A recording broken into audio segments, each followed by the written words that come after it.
Please roll the video.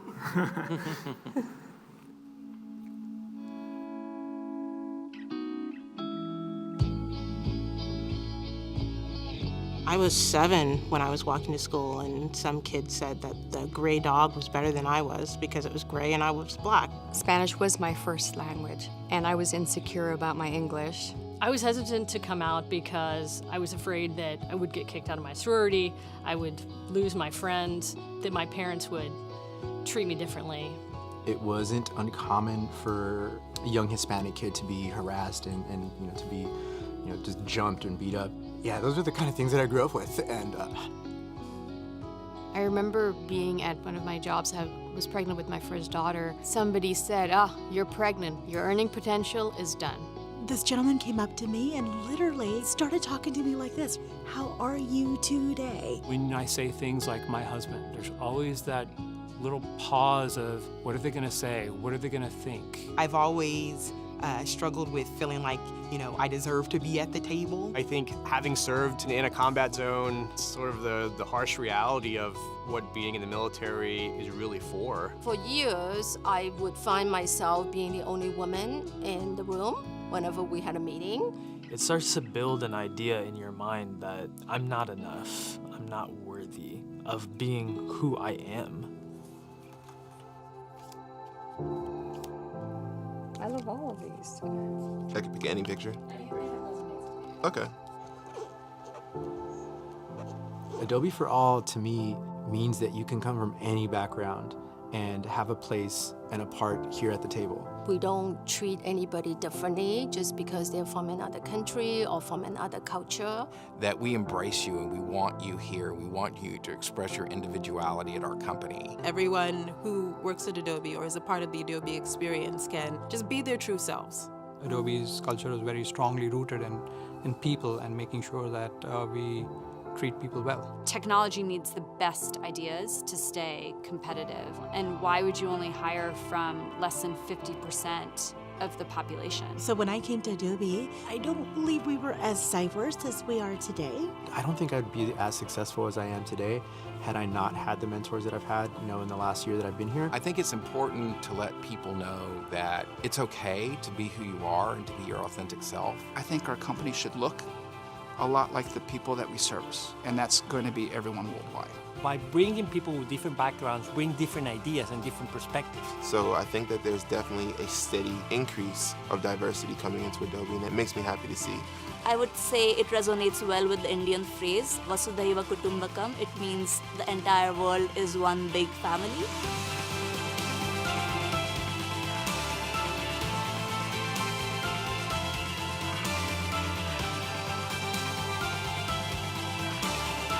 I'm a global citizen. I am a lover, not a fighter. I'm a mom. I'm my authentic self. I'm a black woman. I am gay. I am a leader, period. I am a proud Nigerian American Californian. I'm a gay woman. I'm a father. I'm the go-getter who makes things happen. Very blessed person. This is me. This is who I am. I really resonate with Adobe for All, and I am proud to work here.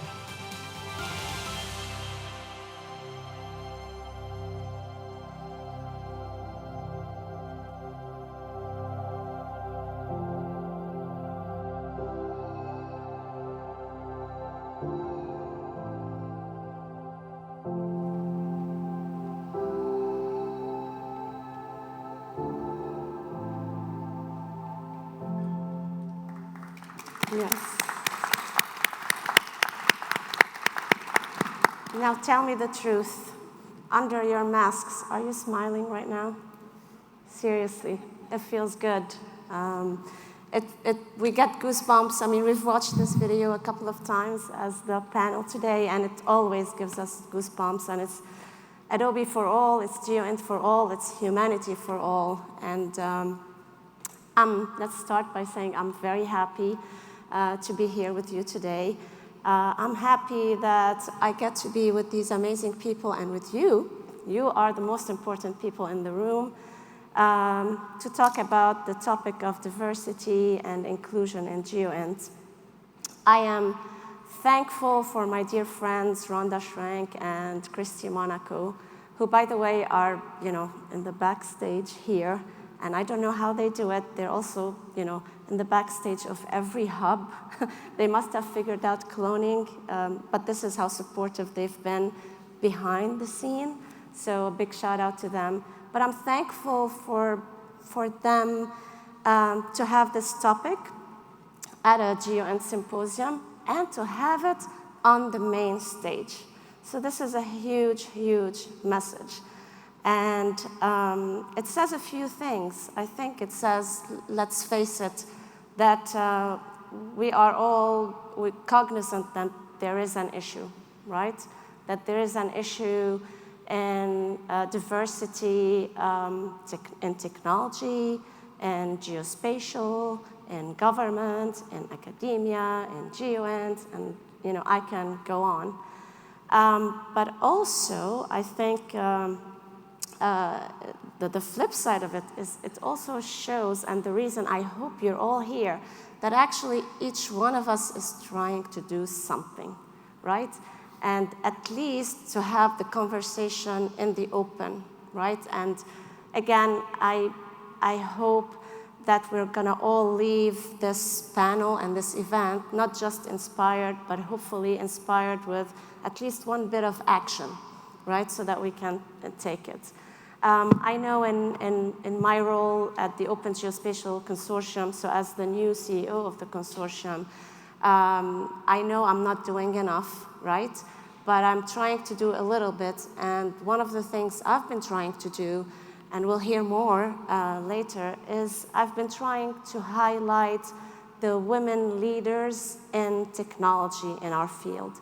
Cloud computing, artificial intelligence, Internet of Things, at least so that the generation, I don't want to say the next generation, the generation will have role models in this journey that we're all on, this amazing journey of making, from my perspective, a geospatial, and not just geospatial information, geospatial, fair, findable, accessible, interoperable, reusable, but really, really fair.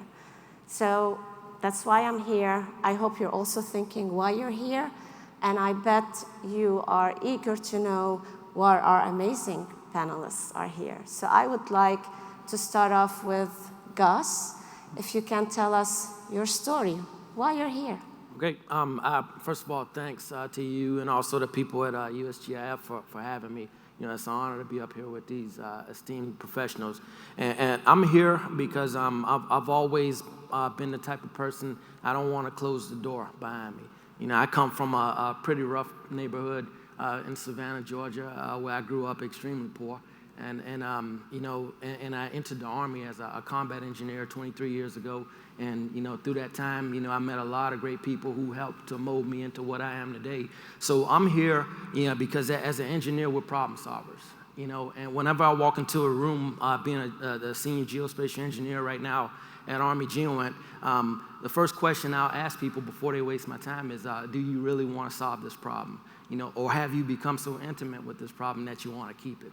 And then that'll allow me to manage my time and my effort in the situation. So I'm here because I do want to solve the problem, and I want to share my story and collaborate with the individuals up on the stage here to ensure that we come up with solutions and also give insight on not only on the problem itself, but the value of diversity and inclusion. Yep. Thank you so much for being here. Thank you for your service, and I love this.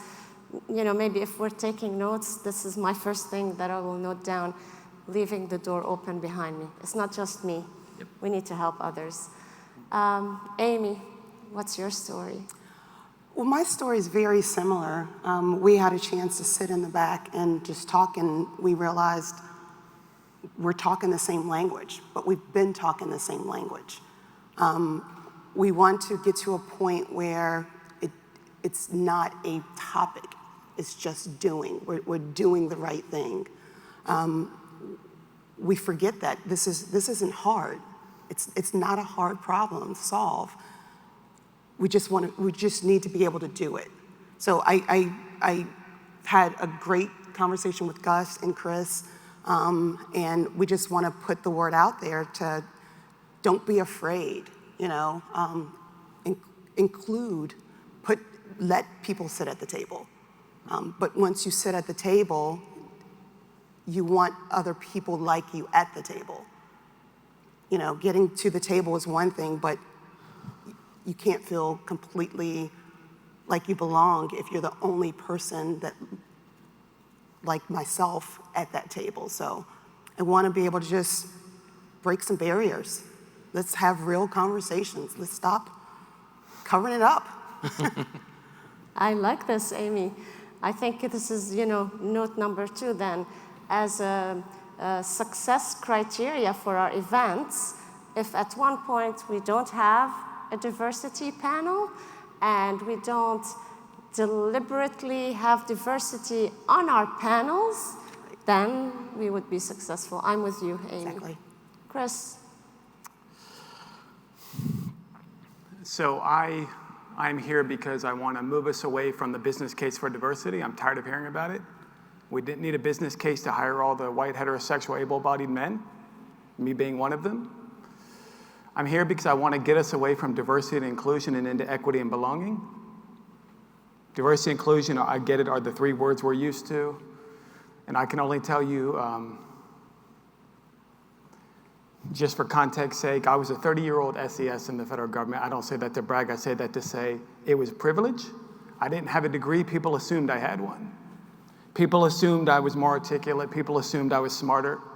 And I watched my entire government career sitting on panels, making decisions about who gets GS-15, Band 5, whatever, and watching microaggressions literally every single time where, as Gus said, we can easily make changes about how we see people, but instead we just go with what we're comfortable with, and we have to stop it because it's not hard, as my colleague Amy said.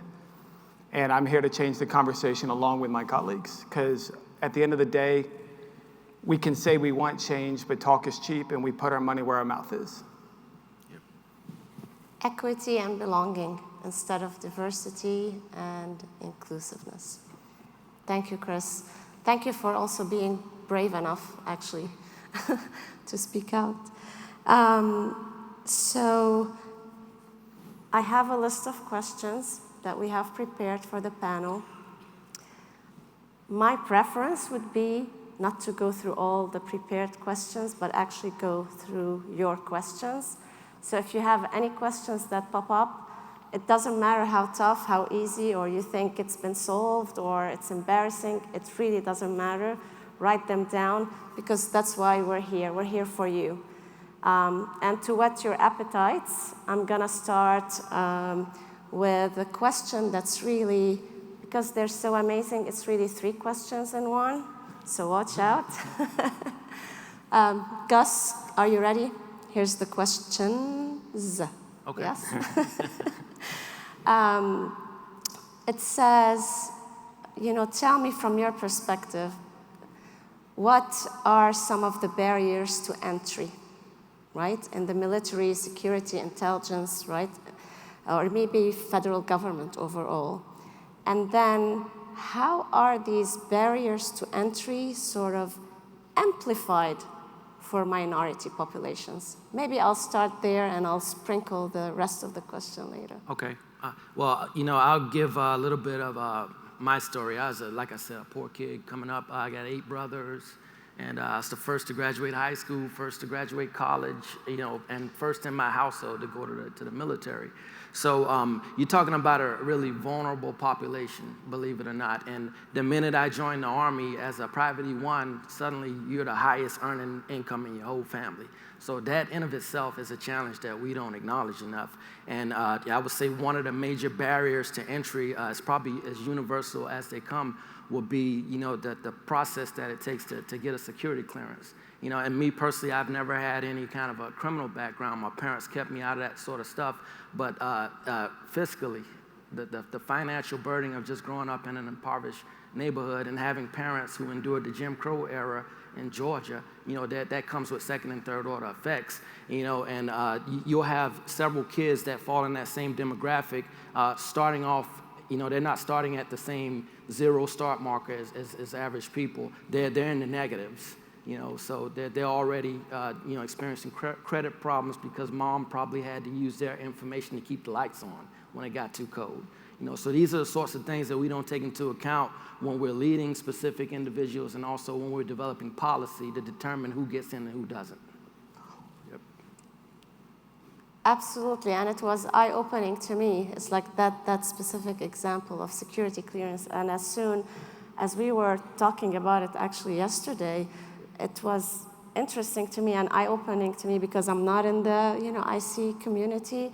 How other people were like, yeah, I had that issue too, and I had that issue too. So there's definitely a barrier. We're talking about barrier. This is definitely a barrier. Amy, what kind of barriers have you experienced or are you seeing in your role now?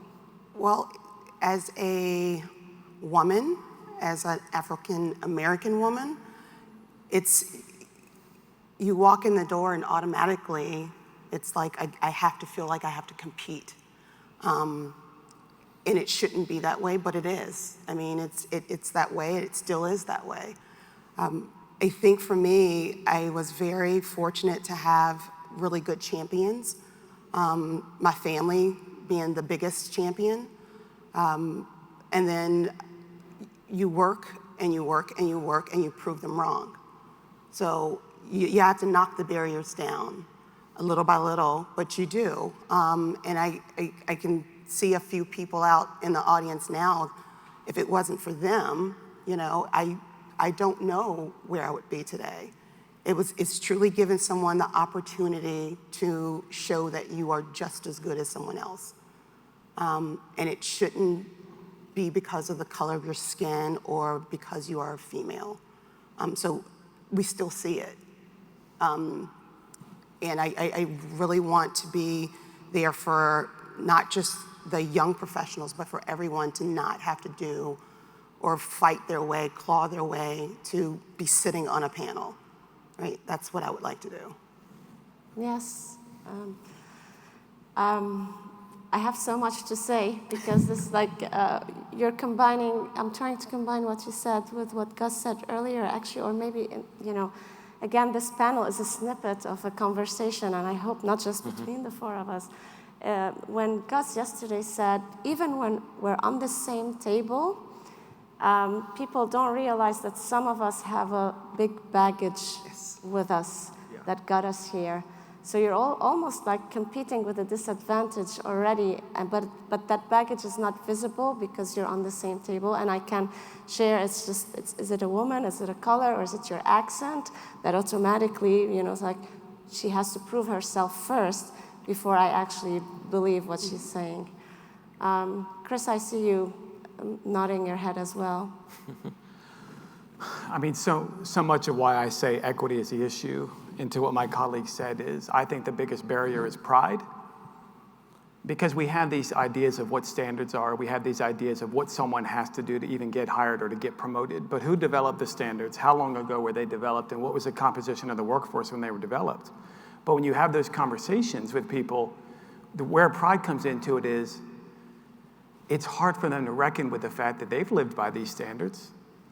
They might have created the standards, and so we have to let go of this pride, particularly in DOD, and I'm former military, long-standing IC, and there's so much pride in hiring the best qualified, which, by the way, is a subjective determination 100% of the time, because who writes the interview questions, who comes up with the knowledge, skills, and abilities, but the barriers are tied to pride because the pride says, but then I have to change how I see people, writing standards. What if English is the second language to somebody?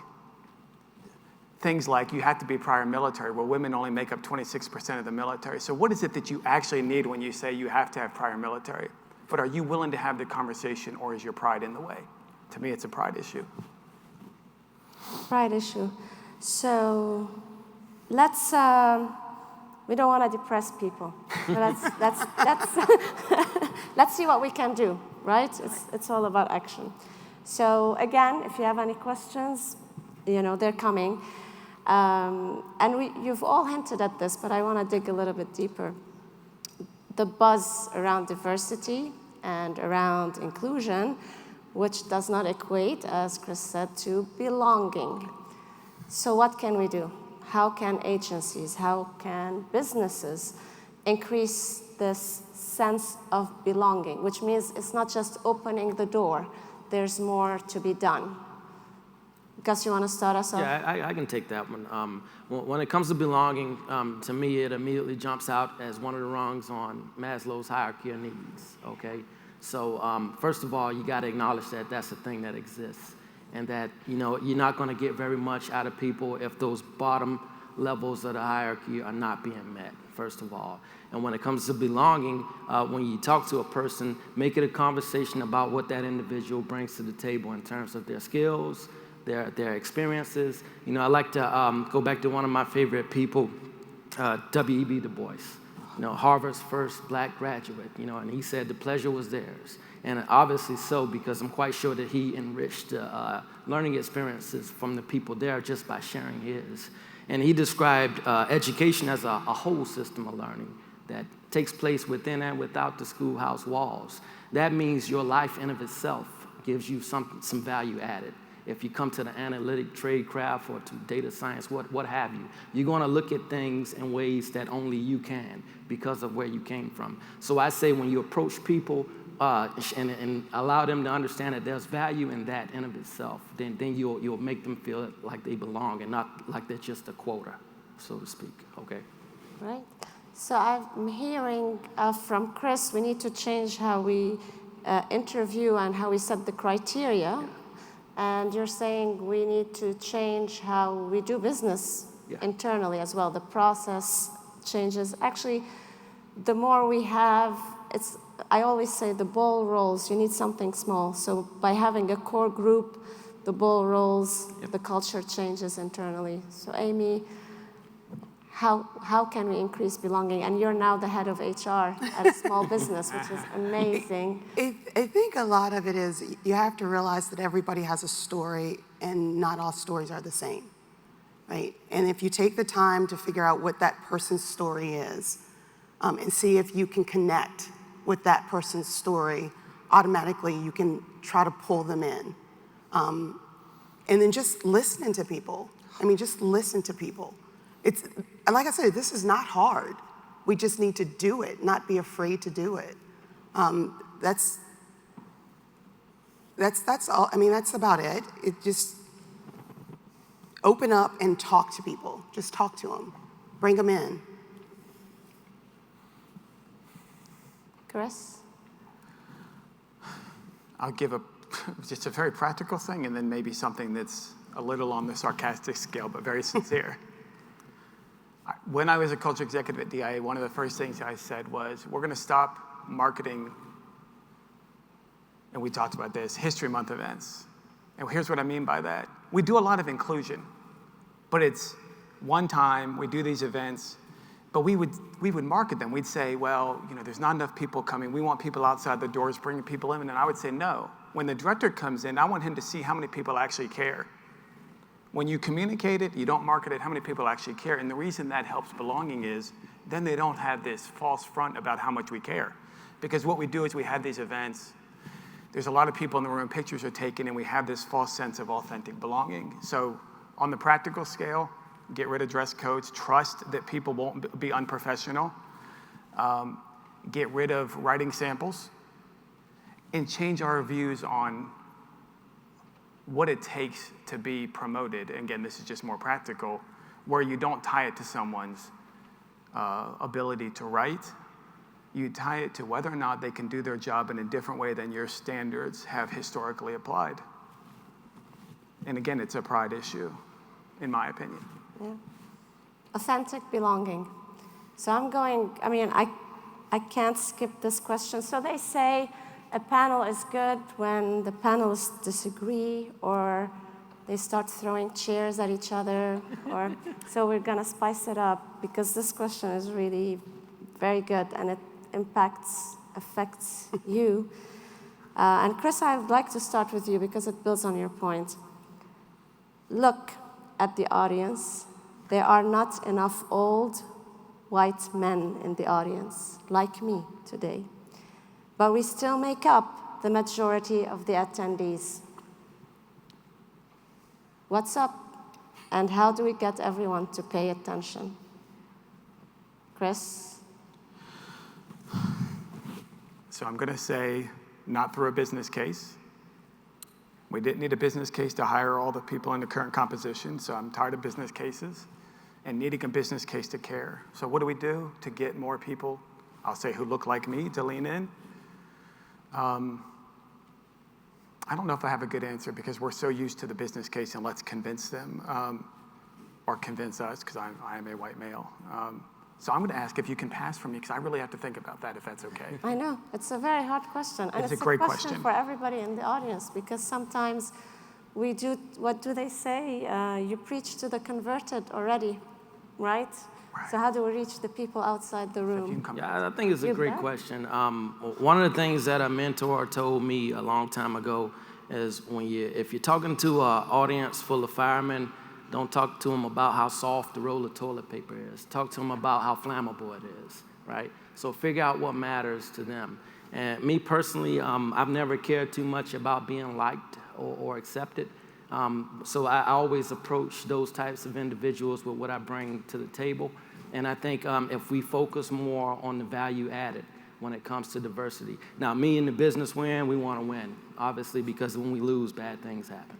You know, and I don't have time to care about whether or not I like a person or not. Can this person do the work? You know, and is this work going to increase my ability to maintain overmatch and keep an advantage? You know, so I think when we figure out what's important to those individuals and don't focus so much on being liked or accepted, but being value added, then I think it becomes a more viable conversation. Agree, except we go back, it's like almost you're stuck in a loop. Yeah. Because we go back to earlier, it's all about your work and your value add. Yeah. But you have to prove extra because you're sort of coming at a disadvantage. And that's always been a thing, you Yeah. know, and that's something, you know, me as I also coach youth basketball, and I try to make sure that the youngsters are not taken aback by that because, you know, when we get in these inner city communities, we always tell them, if you want to make it, if you want to do this, you got to be 10 times better in order to do this. Now, a person like me, it's all personality based. That's going to fire me up to show you what I'm made of. But some kids, that's going to make them think, well, what's wrong with me as I am? So we just have to be careful with that sort of stuff also. Yeah. Amy, do you have some thoughts on how we can reach? It's a very weird question, how we can reach the people who are not in the room. Or we can help them, right? Help us, because that's how it works. It is a hard question. You know, this topic it's like taboo to some people, right? They don't want to hear it. So I really don't know. I don't know if it's put this topic at the front of, on Tuesday at the symposium. Start off with the topic. You know, I don't know, but it's a conversation that has to take place. I don't really have the answer. I don't have the answer. It's hard. So I'll tell you, because I also heard it, and oh my God, this is, wait, we're gonna need more time. I had this, again, it's like those anecdotes. We had a startup challenge within our consortium just a month ago, right? And we asked for CEOs and founders from our community to actually come in and do a 5-minute pitch, right? So we ended up with 2 men. And our marketing director happened to post it on social media. And then, of course, all the complaints came to me. You know, where are the women? Where's the diversity? And it was hard. It's just like Chris right now. It's like, what do we do if this is a reflection of our community? And the other problem I want is like, I cannot solve it by the next event even, because I cannot create CEOs and founders and tech experts even in a year. I just can't. So, and I know this conference has also been about, you know, the pipeline. I heard this word pipeline. Yeah. So I think there's definitely a lot that we can do from a pipeline perspective. Yes, indeed. Yep. So can I challenge you with another good question? Yes? Yes. All right. I like this question a lot. How can I be an ally? Because somebody really wants to be an ally, which is greatly appreciated. How can I be an ally without coming across as performative, especially in the workplace? I think you know what that person meant. It's like, how do you make the case without looking like, here's that person again, talking about diversity. I think we've all been there. It all comes down to educating yourself. Like the clock's ticking here, right? This can't be the only conversation. Education to me and learning is a lifetime thing. Do you care enough about it to learn about it? That's the first thing. And to actually dedicate more than 45 minutes to it. That's the next thing. And then when it comes down to is acknowledging, everybody's differences, right? And I hate to use cliche sports analogies, but, when the NBA integrated and started letting black players play, those teams who first started doing that started winning.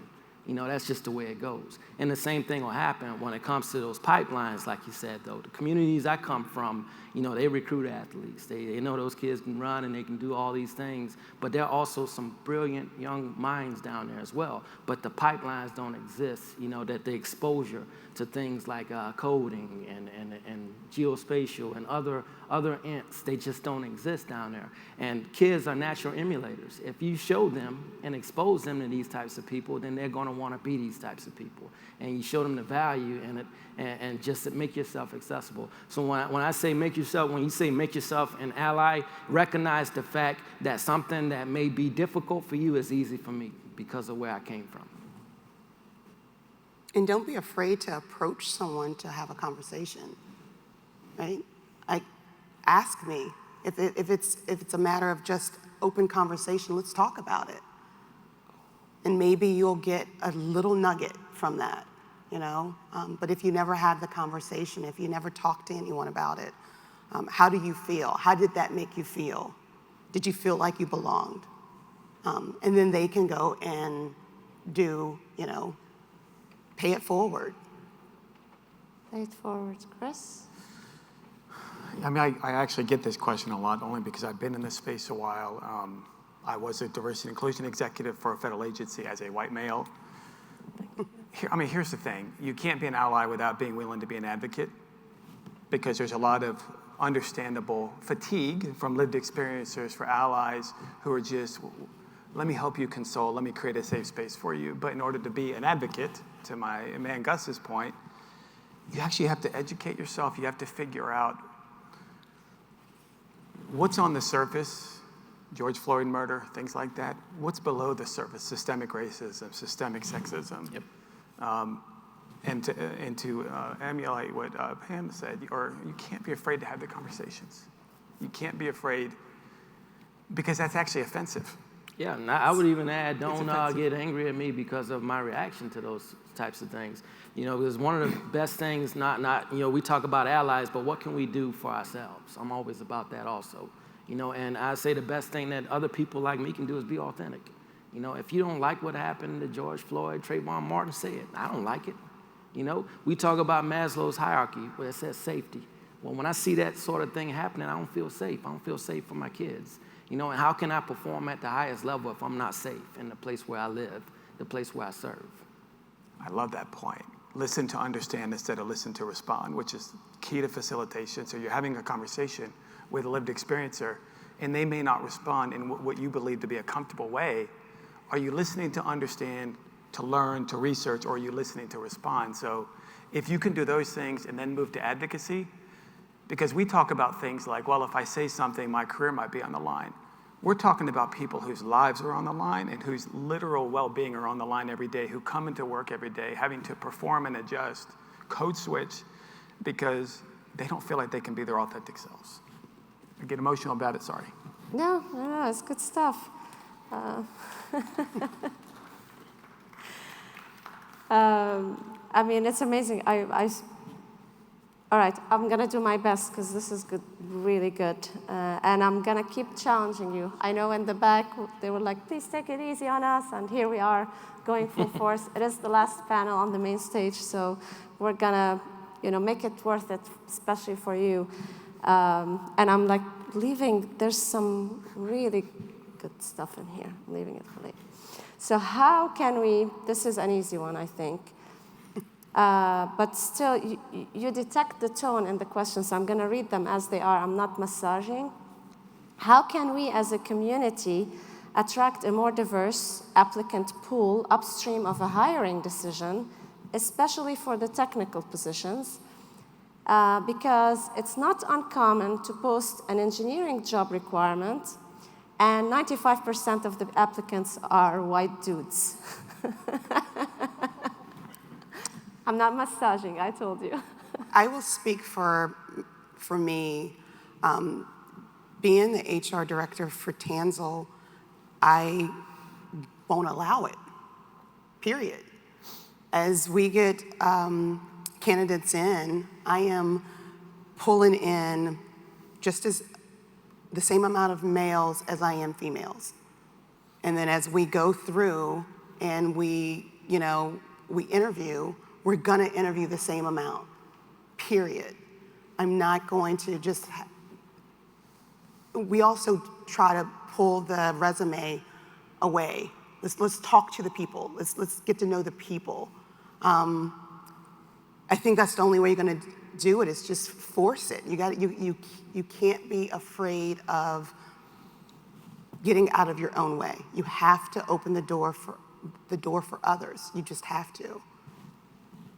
And I don't know the answer for everyone, but I know that's how we're doing it for us, and it's working. It's adding a step. I mean, I've been an HR director before in the intelligence community. We're afraid to add a step that says, okay, here's, you get the recs, here's who we're gonna interview. Stop. What does that interview list look like and why? But here's what we say to ourselves. What we say to ourselves is, well, we might get sued, or technically speaking, these are the people who passed the qualifications, but again, stop. Whose qualifications, whose standards? Yep. And here's what always infuriates me. Every year we get these statistics about who gets promoted, who doesn't, and we say we have to do better next year. But in order to do better next year, again, diversity doesn't happen without equity. You have to equalize access and opportunity. So what changes are you willing to make, and can you stop, pause, reflect, and then choose if that's the next step you actually have to take, or if you can go back and say, we're actually gonna, we know it might take us a little bit to get the right person in, but we're gonna go back out. Yeah, you gotta identify the talent early. You have to build and grow, because when I look at the military specifically, obviously before I came here, I spoke to a few other people to get their perspectives. And our discipline on the intel side specifically, it's been 25 years since there's been a black officer to make it to general, and on the intel side, a general officer. And those guys, they're qualified, but for some reason they're being weeded out before they make it to that point. So these are the types of things when we have to, first of all, find more to increase the population, increase the pool, so that they'll get there. And then on the other end, you got to figure out where the insidious things exist, because there are things out there that exist where people will slow you down. It happens. Even though the Army is very progressive, and I've done well in it, I haven't been held back, but I have had obstacles. And there's no instant credibility when you show up to a place. Nobody just looks at your rank and say, okay, this guy's good. He's got to prove himself because of the way he looks, And that sort of thing, when you figure out what the systemic issues are that are causing those outcomes, then you get after it. You got to program those things in and be deliberate about it. All right. So I'm not going to go with the flow. So we're going to, because I think I hear it as well, and we only have like 5 minutes left. So I want to get through this question, even though I'll share those questions later. It's a lot of food for thought. And then I want to end on these nuggets here that I saved on the side. But I hear this a lot, so I want to hear your perspective. And again, thank you for the courage of actually writing these, very provocative questions here. Diversity and inclusion. It's not just skin or sex deep. It's diversity of thought, perspective, and experience. Why this focus on the looks? I told you. What do you say to that? Who wants to have them first? I'll be very quick, 30 seconds. The reason we focus on the looks is because you can't actually get the true deep diversity of thought without the looks. All this stuff about you could have 15 people at the same table, they all look the same, but they went to different universities, you do not get the deep diversity unless you have different races, genders, national origins. So do we want diversity of thought? Do we want diversity of thought? Nice. Over to you all. I think diversity also is young professionals, senior professionals. Diversity is not just the color of our skin. Diversity is so much broader than that, and we forget it. We ignore it. We ignore it.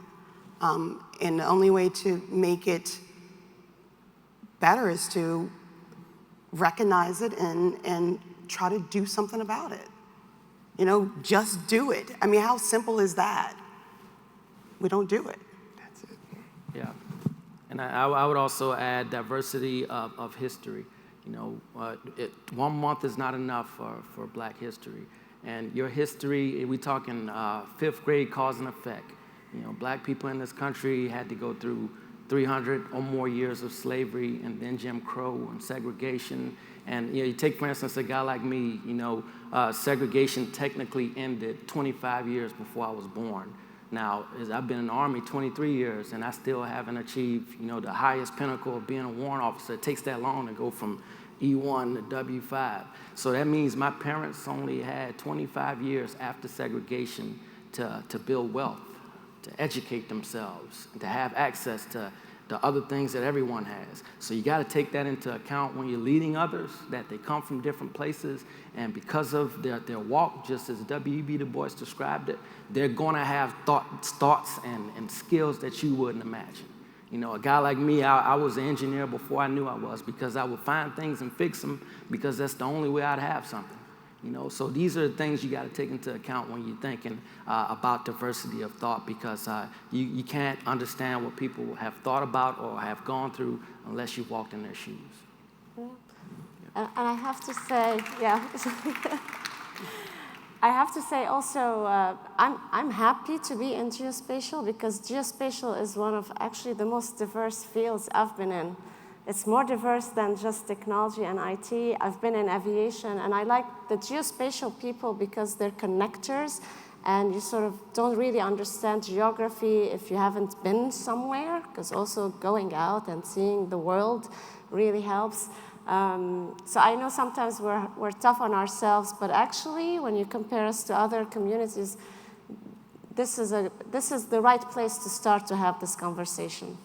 So speaking of conversation, I left 2 cards at the end. One of them was, sorry, this is not a question, but it starts with me. I love you, whoever that said it. Thank you. And in the 1 minute that we have left, I think this is good, not paraphrasing or anything, I hear a lot about conversations on this topic. And yes, it's great that we are conversing.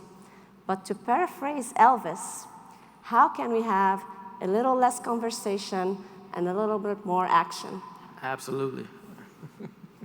Gus, you wanna? Well, action, I would say take into account Maslow's hierarchy when you're leading people, you know, and look at the individual. Don't take a wide brushstroke. One of my favorite people, Dr. MLK, says there's this universal search for easy answers and half-baked solutions, and nothing pains some people more than having to think. So let's take some time to think about it for more than 45 minutes, you know, and dedicate what was actually needed to get after it, and make sure that before you expect things of people, that bottom rung of Maslow's hierarchy on up are being met. Absolutely. Amy. I mean, Gus just said it. You have to realize that you're willing and you want the change, and then you have to put it out there, and you have to be open to new conversations, and you have to have the conversations. As difficult as it is, you still have to have it. And I hear your head buzzing, and I know you want, you know. I'm just going to say, don't deprogram it and humanize it. We have all these programs, all these people who care about it after the murder of George Floyd, all these so-called experts. Take away the programs, humanize it, and you will let people be their authentic selves. You'll start trusting people more, because if you want to fix this, again, you got to fix belonging. That's where it starts, and you have to humanize it. There's too many programs around it. And it's not a trend. It is not a trend. It's not a trend. Humanize it, be authentic. It starts with you. Agree? Thank you so much.